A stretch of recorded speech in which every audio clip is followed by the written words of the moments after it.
Recently I went to Lake Shawnee Amusement Park. It's not a fully functioning amusement park, it's actually been abandoned for quite some time, but the owner was giving tours just in time for Halloween. I decided, since I've never actually seen a ghost on film, that I would take my Yashica T4 zoom to get any unnatural things caught on film. I didn't foresee myself taking so many photos, so I only took one roll of film, which was pretty stupid on my part. But luckily, I have my Canon PowerShot ELPH 300HS, which is what I'm filming this with right now, and it's what I film all of my YouTube videos with. So I always have that, and I figured I would take some photos with that camera as well once it got really dark, just to see if it was able to capture anything that this was not, or if this was able to capture anything that the digital camera was not able to. With that said, I've never been to this place before, but I've read a lot about it online and about it being haunted. It's got a pretty grim and pretty gory past. People have died at this place, and it does have a very eerie feeling about it. But what surprised me the most was that I actually did find something in my photos. Something non-human. A ghost. Today I'm getting ready to go to one of America's most haunted places, Lake Shawnee Amusement Park.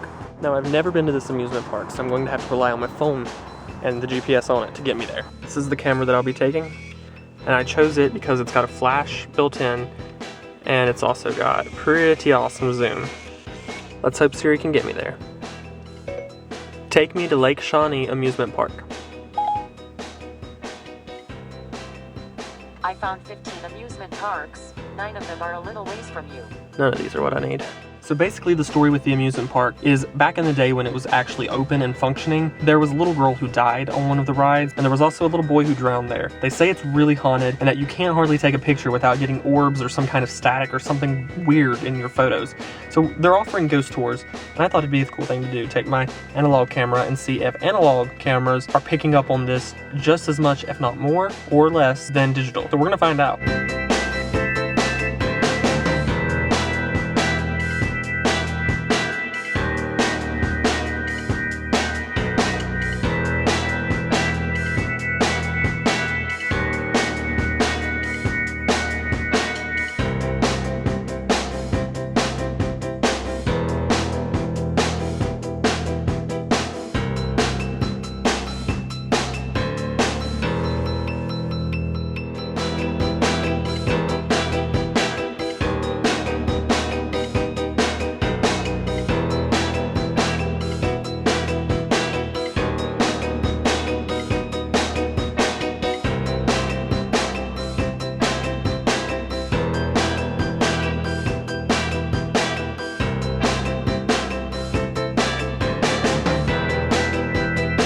First, I'm going to show you some of the photos that this Yashica T4 zoom took, because surprisingly, it actually took a better photo in the dark and low light than my Canon PowerShot did.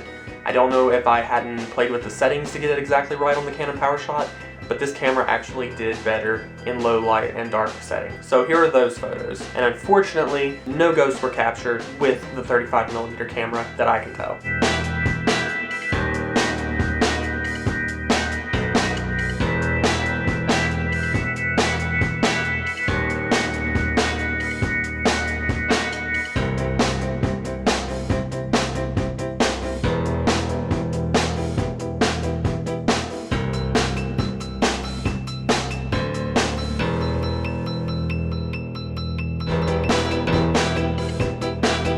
Now what's really weird and really otherworldly is that I was fumbling around with the Canon PowerShot in the dark trying to turn the flash on, because I don't care for flash normally.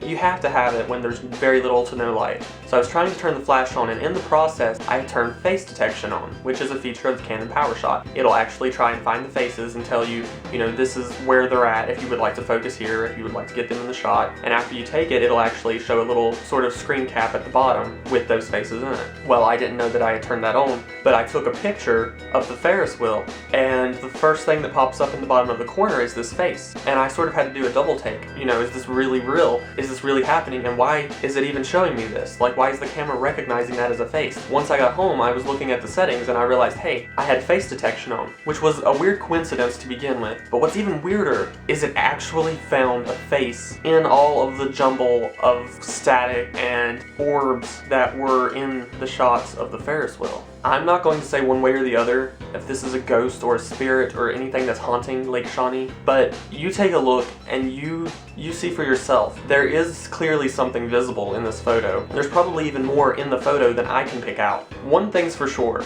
if you go to Lake Shawnee Amusement Park, it's going to be very hard for you to get a photo that doesn't have some kind of orbs or static or just weird sense to it. It's a place with a horrific past and a place that, if disturbed, could leave you with a haunting.